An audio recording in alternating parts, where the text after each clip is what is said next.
আলো তুমি যে আমার চির আশার আলো তুমি যে আমার চির আশার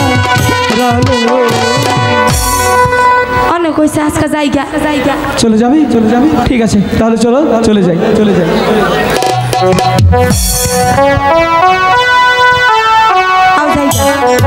আবার আসবে তো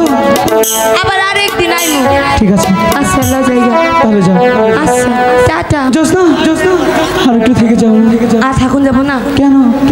দাদি রান দিব বাড়িতে নিয়ে গেলে পানি ও ঠিক আছে যাও তাহলে তুমি থাকো একা একা আমি যাইগা জোসনা আর একটু তুমি বালা আবার না যাইগা সত্যি জোসনা অনেক সংসার অনেকটাই ভালো ওকে প্রেম করে আমি ভুল করিনি তাহলে এখন আর বেশিক্ষণ বিলম্ব করবো না চলে যাই প্রাসাদে।